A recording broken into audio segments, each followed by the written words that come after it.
Well, I'm just gonna start with how you doing today? Oh, I'm doing good. I'm always excited. This is the stuff that I love. You inspire me. Thank you. In terms of your passion and wanting to connect and remembering. You really recalled that day. I remember the bus pulling up from Francine Delaney and all of y'all coming out, and it was a really warm day. It was sunny and it's really kind of amazing to think about what we had no idea what was in store with the pandemic and so reconnecting after this time is really powerful. But I'm always inspired by youth, and we often say youth of the now. There's that you're the future, no, you're the now. And so I'm real excited to just meet with you and hear more about kind of what you're doing and share my story. And so I'm doing good today. Sweet. Sure. Thank you. Yeah. And I read that you play guitar, and what kind of songs do you enjoy playing, or what do you like doing? That's a really good question. So I started playing guitar when I was in high school. I was a senior in high school and got a guitar for my birthday. Oh, nice.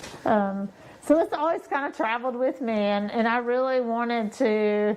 I was very interested in community, real intersectional community, where we're up or down, we have each other's backs. Yeah. Where we began to shape solutions together, out of our life together. Yeah. That for us is what kind of pushes back against a community that is that kind of separated, segregated, where some are, literally harmed.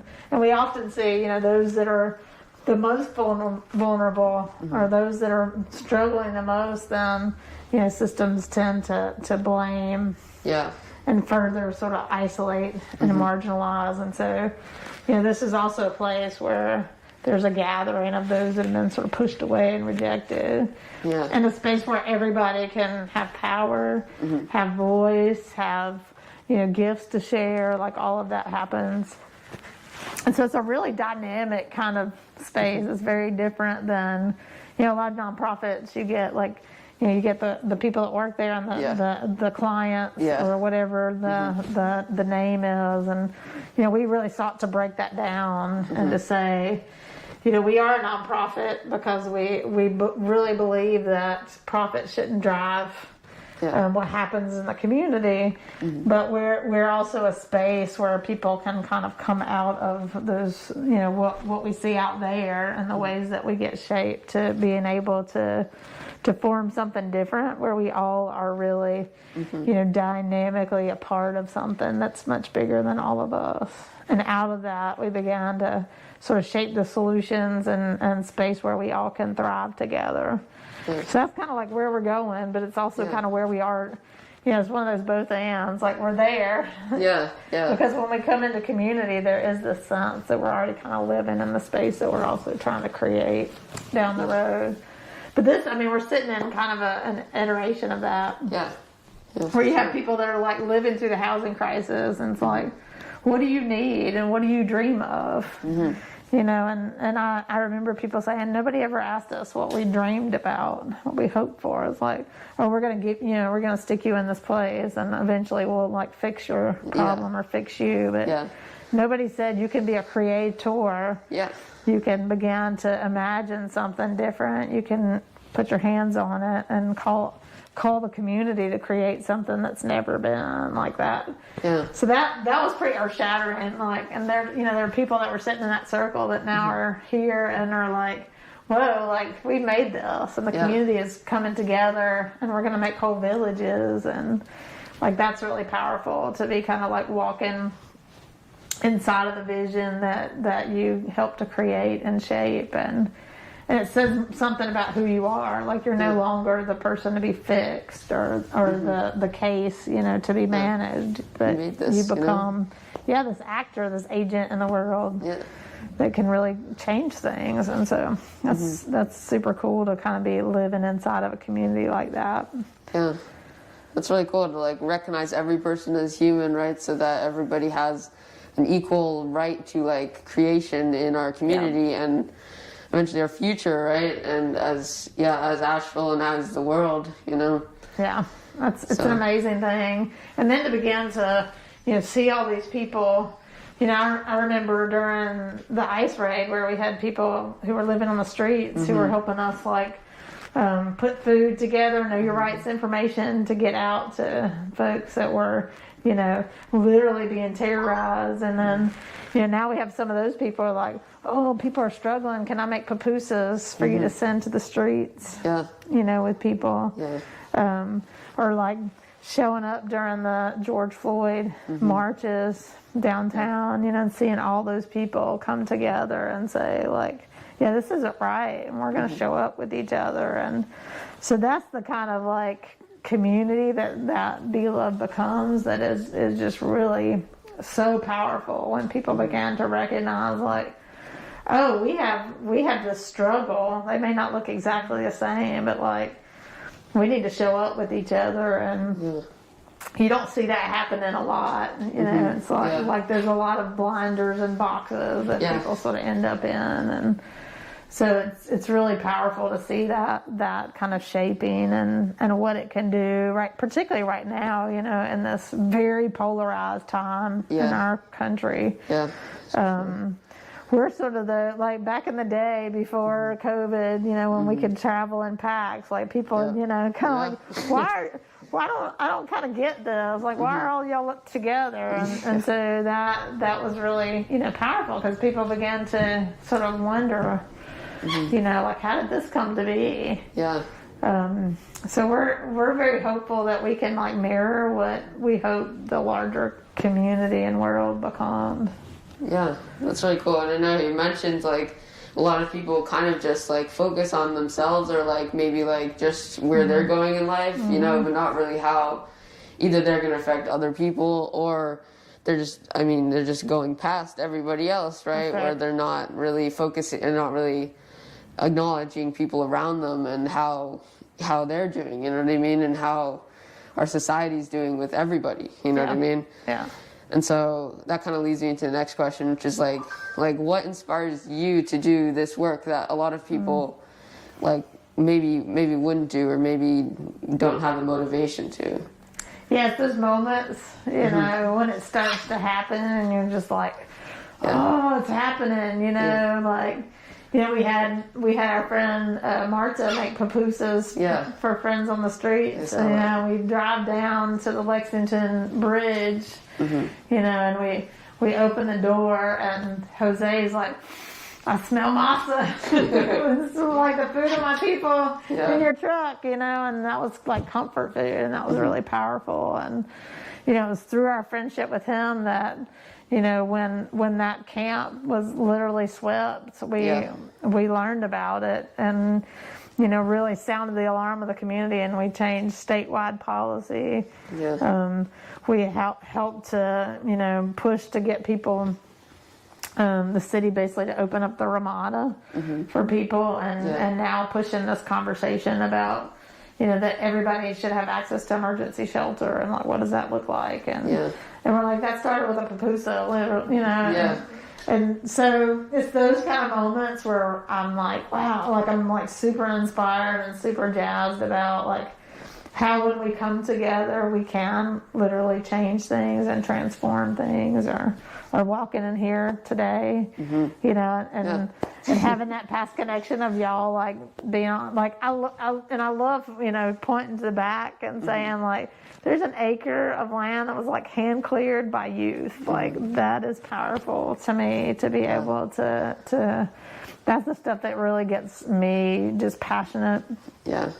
To create change, or to see, we built a Juneteenth altar for 5 years now, running, and back literally, so every year for April the 4th, which is Dr. King's martyrdom date, we would have a gathering, and we would talk about what are the forces that caused Dr. King to be such a threat, that he would be assassinated, what was that? And so one year we went, we do different things every year, but one year we went to the Vance Monument. And we read A Time to Break the Silence, which is Dr. King's speech that he made on April the 4th, 1967. So literally a year to the date before he died. And I think much of that speech has a lot of the powerful things that made, what Dr. King was saying so shaking to what was here, and really calling us to what we could be, the vision of who we could be as a nation. And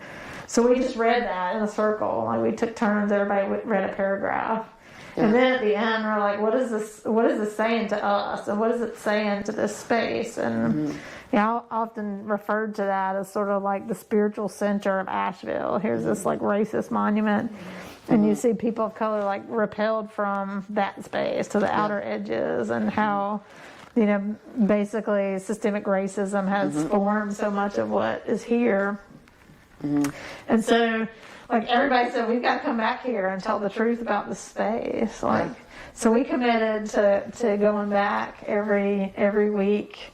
So we would go down and we would just share the truth about that space and who Vance was, and like African American history that had been erased here, and it was just really powerful. And we began to call for the Vance to come down. So all the way back in 2016.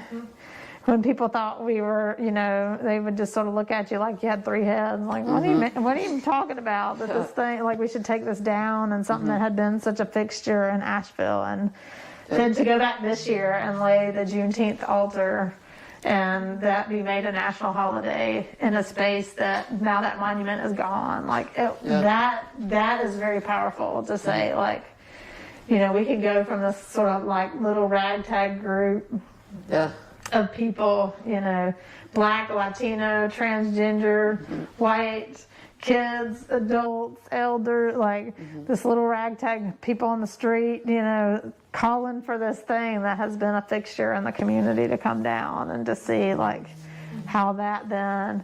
So our director of equity was on the committee that the county created to look at that, and then officially like recommend for its removal. And so that's the stuff that inspires me to see, like, I've been around long enough and walked this journey long enough that you began to see changes that you thought, we may, this is the right thing to do. We knew it was the right thing to do.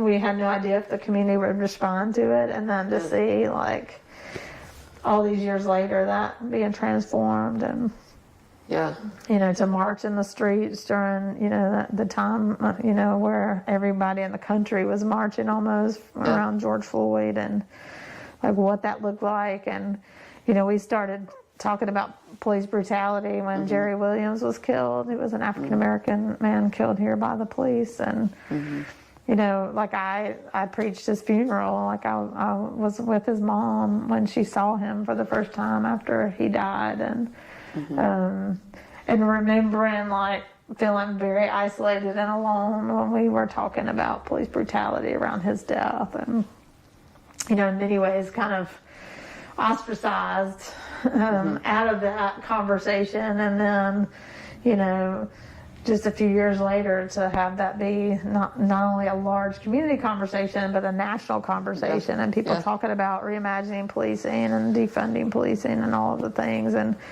so those are the moments when we're like, this community is really powerful, and it may not happen in that moment, but you begin to see, after you've been here, 5 and 10 and 20 years, the trajectory of change that community can create. Even when you're just like a small group of people and you think like nobody's listening. So those things inspire me. Or the other story I'll tell you is in the midst of COVID, when this pandemic came and we sort of rushed out into it and said we've got to show up, with community. We had no idea, like, what is this going to be? Like, this is this deadly virus, and like end of the world. But what's this going to look like? And how to, and we're like, we've got to be in community, and we've got to support community. And we started going out to neighborhoods and identifying people that were leaders in their neighborhoods, and particularly African American Latinx communities who were sort of most at risk. And and elder communities, and beginning to share food and like real important resources that for survival and knowledge. And you know, we created these really awesome posters, you know, for different groups of people. So we had a Black Panther series of COVID posters. We had soul dancers in the Virgin Guadalupe washing their hands, for example,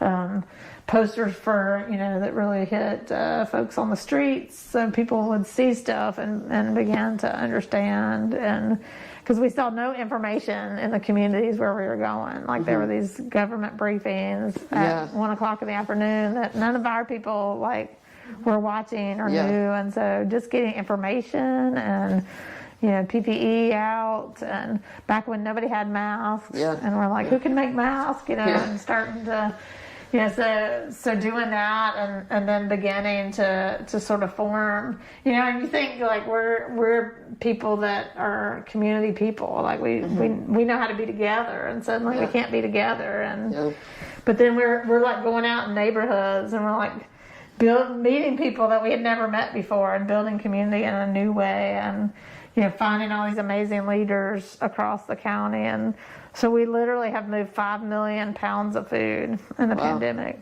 That's crazy. Yeah, that's awesome. And it literally went from like on our front porch, we're like making boxes of food and delivering in our minivan. So we were delivering maybe about 500 pounds of food a week. And I remember Pancho saying, this is all wrong. This is all wrong. We need to be thinking, like, how do we move tons of food? Like, how do we make that happen? And that's when we're like, we got to go to neighborhoods, and we've got to, like, find leaders in neighborhoods. And so they began hosting us to come, and so we got this box truck. Nice. Which the community named Esperanza. So we asked everybody, like, what should we call this truck? And so we drive into communities, and people would be like, Esperanza. It was just, like, really... And what inspired us, you know, people would say, like, how are y'all doing? And they would drop their, you know, how are all concerned, how are y'all doing? You know, and drop their voices. And, you know, we were really, like, up during this time, because we were really buoyed on seeing all these, like, just ordinary people, you know, coming out and doing the heavy lifting and making sure everybody in their neighborhood and the people around in the different corners of the county had food and diapers. And what we loved was, you know, of course, all of y'all were home. You know, doing virtual school. So after a while, like, all the youth and kids would start coming out. So we'd drive Esperanza in, and the youth and kids would be on the truck, boom, and start, like, unloading and organizing. And so, you know, here's this intergenerational group. And I mean, it was really being led by the kids and youth. And we got so just jazzed about that, because we're like, look at this, is like the new school. Like they're, you know, because suddenly, like, you're learning different lessons, but of how to organize and support, you know, doing mutual aid and neighboring in a very unprecedented time, you know, in the midst of, you know, as we call it, you know, a quadruple crisis. I mean, you know, you have systemic racism and poverty compounded with the climate crisis, compounded with this pandemic. And so just seeing, like, youth and kids really getting that, like, how do we come together? How do we organize? And I mean, then we started doing vaccination events in, like, neighborhoods and at the bus station and campsites. And I mean, we had doctors from Mayheck, you know, like at one point we turned Biscuit Head in South Asheville into a vaccination site. So we literally were, like, in parks vaccinating people on the streets, and then we went and transformed this restaurant. We're vaccinating workers. And then into African American and Latinx neighborhoods, that, like, all in one day. And we're like, have you ever had a clinic in the park, in a restaurant, in, like, a mobile home community all in one day? I mean, it was just, those were the moments when it was like, this is working, and this is, like, really powerful, and stuff that we couldn't even imagine. Like, if you had told us before the pandemic, like, oh yeah, B-Love's gonna deliver 5 million pounds of food in, like, 2 years' time, like, what? Like 50,000 pounds of food every week. And we had never done anything like that, you know, so it was just very powerful time. And then seeing, like, all these leaders in these different neighborhoods, like, falling in love with each other. And mostly we're, like, seeing each other via live stream. And it's like how they started, like, learning about each other, and we're like, oh yeah, y'all are each other, you know. And to be able, as I describe it, like we get to gift people to each other. So we have people in like Arden and Black Mountain and Lee's sister that are like best friends, but probably would have never met had, you know, they not just all began to work with us around the pandemic. So it's super cool to see. And now we've been able to get them together, you know, and we've had, you know, cultural gatherings and, yeah, that's really cool. you know, birthday parties and kids' days and stuff like that, where we're able outside to gather. And so it's really cool to, like, I'm always kind of on the edge of my seat, like, where is this thing going next? So, like, really kind of fascinating. Yeah. To watch kind of what emerges and to see it kind of come out of the people. Yeah. Which is it's a very different kind of thing than I think you'll see anywhere. So I kind of get like, whoa, this is really neat. I can't believe this is happening. And just get really inspired by the community itself, like coming together to do things. Yeah, that's really cool. Yeah. Yeah, it seems like what you're starting here in this like community is kind of gonna like help us work towards a better like, because as you said, you mentioned like climate change in the quadruple crisis, systemic racism, systemic racism, and like how like this community can help work against those and maybe develop a better solution. And so maybe this is our first step, is we've got to come together as a community, you know. Exactly. I think that would be really cool, because that makes sense, because if you just individually, it doesn't come together, you know what I mean, and it's not representing everybody. And so having a community of people that are working together for better solutions is something that's really meaningful, you know. And it's really hard to carry things by yourself, you know. I say, like, we're not meant to. I think we're meant to be in community and like carry things together and support each other and lead at different times and follow at different times. And you know, I always love that image of the geese flying. You know, how you know, there's one in the headwinds and then they like peel off and the next one, and that's, you know, they're working in community. And you know, when we look at climate, we really look at the natural world. It tells us a lot of things about community and how we adapt and how we work together, and that we could really take lessons from and do. Like we're sort of always paying attention to how sort of what our place is and the natural rhythm of things. And so I think community really lends itself to, you know, sustainability and how we sort of overcome climate crisis. When we think about, like, we're in this sort of nexus of community, and it's bigger than even just people, that we're in this natural world. And it really matters, like, what we do and how we respond to it and how we begin to sort of interact with it. And that's very, very powerful. So we see, you know, we do a lot of community gardening, so we see a lot of those. I've often like found gardening to be like a powerful sort of teacher about community, or like, and so like so much of what we do emerges like very organically, and we think about these really small, you know, I tell people, like, we never start out this like, you know, huge vision and like, oh, okay, we're going to do this big thing. Or sometimes we have a big vision and we say, okay, well, what's the smallest like things, component parts of that we need to like actually start? And I think some people, like, they'll wait till they have like all these big things together to start this big thing. And when we know, it's like, you know, we started an art studio one time. We're like, okay, what do we need? We need some art supplies, and we need some desks, and we need some artists. Like, okay, we need to call it something. You know, and then it was a thing, and it just kind of grew from there organically. And so, you know, so much of, I think, or this, like, if you had told me, like, oh, B-Love's gonna start like this $1 million housing project and be building housing and have a construction company and like a contractor's license, and you know, that started in a living room in a circle of people just talking about, like, we don't have homes. And like, if you would, I mean, you can kind of blow us down with a feather, you know, on that one. The fact that now we're sitting inside of an actual house that was built, and, you know, we have, contractors and civil engineers and architectural plans, and we're doing all these, building whole neighborhoods now. That's really, it's just wild to think about. Yeah, that's really cool. How that starts. But I mean, I think that's, to me, the answer. I like to say community is the solution to everything. Yeah. Because it really is. It's like how I think we're going to get to a new place is by, those small community interactions where we began to transform. And even, beginning to talk about, particularly in the South, growing up in the South, people, right, that they sort of bought into this political energy of separation and doing this. And, fighting, and we're able to say, like, oh, wait a minute.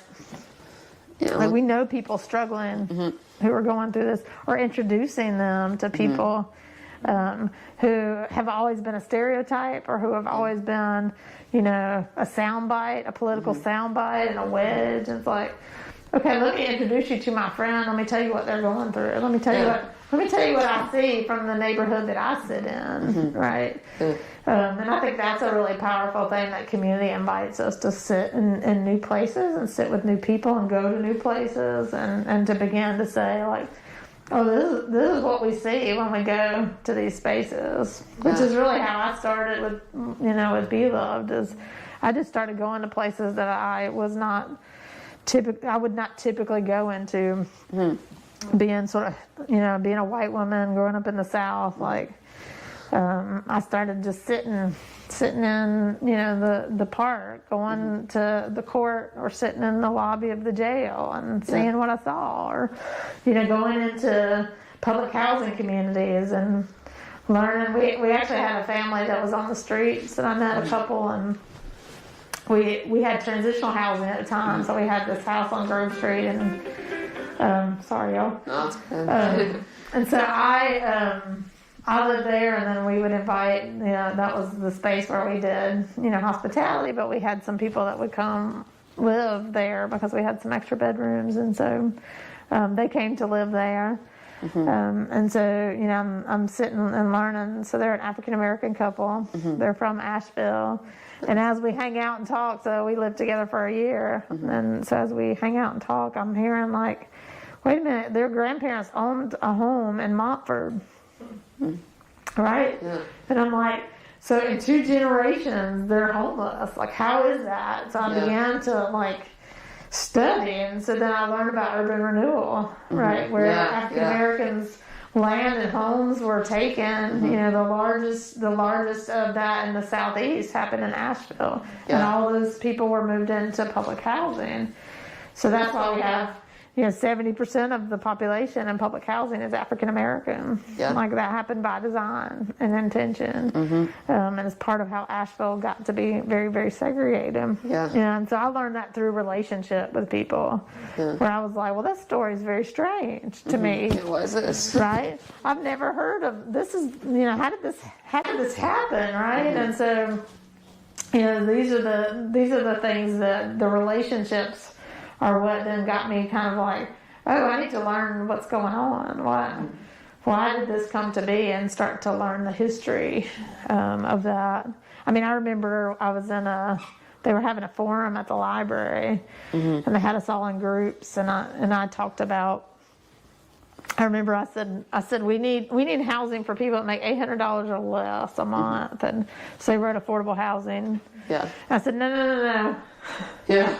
I don't want you to write that, because when that piece of paper goes back, to City Hall, that's going to mean something real different than what I just said. And I said, I want you to say, we need housing for people that make $800 or less a month. And then I went on to talk about, like, why is it that we need housing? And one of the things I said is, in our African American community, had homes taken from them, stolen from them, and a reporter came up to me after and was like, will you say that on camera? And like, and as if it was really controversial. And I said, I think you're probably new here. So there's a room, if you go right around the corner from the room we're in, because we're at the library, I'm like, go right around the corner, there's the North Carolina room that has all the history. And I said, I want you to read, because this is not controversial, it's just what happened. That's well. And I started talking about urban renewal, and Yeah, but this is a lot of the people that live here don't know any of this history of why Asheville kind of came to be the way it is, and so all of that, like mostly I got from sitting in different places, going to different places, and I realized how so many of us, we sort of travel in this small little circle. You know, it's the neighborhood we live in, and the school and work, and we sort of like. Unless we're real intentional, we end up sort of just only going to certain spaces, and therefore we don't know these stories and we don't know these people, and we began to just sort of be in this isolated little pocket. And so it was really kind of disrupting that rhythm for me personally that then helped me to be able to see new things and understand like what was going on and gaps and knowing these stories.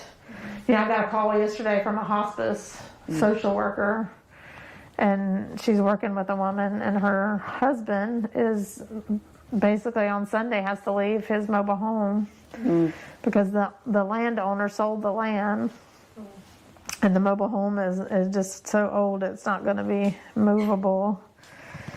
And it's like, here's this elder man in his 60s, his wife is dying, and he's like, you would never think that, like in this conversation about homelessness, people have these stereotypes, right? But you don't think about, there's a whole family living in their minivan that we met. The same exact minivan that I drive with my family. Like this family of 5 is living in this minivan in the pandemic. Like, these are not the things that people see in the stories that people, hear. And so I think that's the other really powerful thing about Be Loved is that, we invite each other to move in different spaces and begin to hear different stories. And we make sure like all of our community knows. So like Ponto, I remember during the Floyd protest, he's like walking around live streaming on Asheville and Espanol. And making sure that Latinx community like knows what's happening and why, and understanding the connections, or any new space that we go in the community, he's live streaming because he wants people to know like, oh, this is here, and because often people don't even get like news stories or don't know about new groups or institutions or things that they can be a part of in the community because they're like always left out of the equation. So, we continue to think about, like, where are we going? I always say, where do you go? Who do you know? Where are you sitting in this world? Who you're sitting with, like, really matters in the long term in terms of how we begin to shape a new world. So community, again, it goes back to kind of community. That's really cool. I mean, you're kind of dabbing on it, but, like social media has a big part in what we see as really our world at this point, right? Technology has gotten so far, and so like all this, like you want to see representation in the media, and you want to see fair representation in the media. Sure. And so like how would you want like maybe reporters, maybe like news stations to portray like the homelessness crisis in our world, in the nation? I mean, it's really interesting because I was just saying to somebody the other day, this year has been the most coverage on homelessness as an issue that I've ever seen in my whole time in Asheville, ever. So that's really powerful. When we can, and for me, it's, I was talking to somebody today, one of my friends on the streets, and I was saying, I was talking to a reporter right before I talked to them, and I'm like, I want them to be able to talk to you, right? Because your vantage point is really powerful and what you have to say, and I think we often don't do that when it comes to like social issues. We don't actually talk to the people, right, who understand it in their bones because they're living it. And so and people tend to formulate opinions, based on stereotypes or just sort of what they think they see. And so I think it's really powerful. I think media, can really unveil things, or it can be used to sort of like, manipulate the the narrative or the thinking of community. So we've seen both. Yeah. I was talking to a reporter today about sort of the data that's been put out about the crime around homeless encampments. Yeah. And I was saying, I think that's the case of data following narrative. Like we have a narrative that we want to put out there, a particular narrative, and then we sort of like create data to fit that narrative. Because I'm like, you could probably take any building in downtown Asheville and get virtually the same data, right? You could take City Hall, you could take the federal building, or a bar or a school or a neighborhood, and say virtually the same thing, because we know downtown has always been sort of a higher crime area for this. I mean, we're a fairly rural community other than downtown, but so I mean, it's just really interesting how then we shape this narrative, we put it out in the community to the media, and we then back it with this data that we've like. So I'm like, I would love for you to dig on this data and see if you can come up with similar data from different locations, right? Yeah. Because I'm like, you could probably take like Isaac Dixon Elementary and Asheville Middle School, for example, or City Hall, and like I say, come up with this similar data. And then you say, these school students are awfully violent, or whatever. Yeah. I mean, it's sort of interesting to look at how we sort of weave these stories together. Yeah. When I'm like, most of us ride around protected, right? We're in cars that have windows and doors that lock, and we're in homes the same, when you've got other people that are out all the time and have literally no protection. So it's an interesting, when we think about sort of media and I really am hoping and encouraging people to talk to people who have this lived experience. Yeah. So it's what we like to sort of point back to. It's like, have you talked to people that are living this and what they're seeing and experiencing, and so she was saying, I heard the police in a business meeting today, and they were talking about how successful this 24-hour eviction notice is going for them. And I said, well, that's an eye of the beholder, right, in terms of being successful, because, we're seeing people who are scrambling and fearful and saying, where can I actually lay my head down at night to rest? And I'm like, that's a necessity for every human being, that we need to lay down at night and rest in a peaceful and safe place. And, you really legally can't do that now. And so this feeling of being just kind of scrambling and panicked of where can I literally be and lay down safely, and how we're using lots of public resources and energy to like just kind of move this problem that we've decided is a problem around, when it's literally human beings, and when we all know what the solutions are, and so how we're taking our energy and sort of putting it in one place, or not, as we have worked in community, we're like, if there's struggles of people that are in community, like, let's come together and talk about what are those and how do we begin to solve those things, which we can, and I think rather easily, but we'd rather kind of like make it. I'm like, is it successful because now they're not visible anymore, because that's what it feels like. So one of our goals is to help people look at things differently, and begin to see it from a different sort of vantage point. So that's a lot of what we're doing oftentimes when we speak to the media, or we feel very. I remember at the beginning of the pandemic, like, we sat down as a team and said, one of the things that's going to be really important for us is to kind of like narrate this time. And begin to, this could be a very depressing time. This can be a very scary time. Like, how are we telling stories of hope?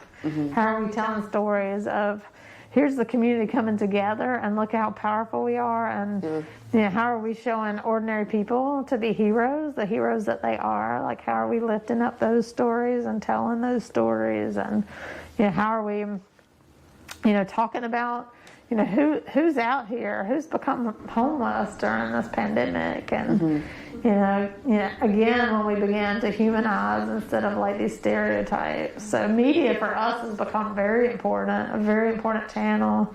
Yeah. And we think about, particularly in the early pandemic, like that's the only way we were connected. Like this is how people were getting everything, was they were watching, And so we became very aware that people were watching what we were doing out in the community, and so it was sort of on us to tell the story of this time, and how we tell that story matters. And so we really wanted to make sure that people were inspired and people were given reason for hope, and that hope came through us as a community, and not sort of like what I mean by those of us that are sort of the core team at Bila, but like how has the community come together? And here's this little, I remember this little girl who was 8 years old, and she had one of those like little luggage carts that are silver and they like flop down, and she was using that to carry boxes and take them to the houses of all the neighbors,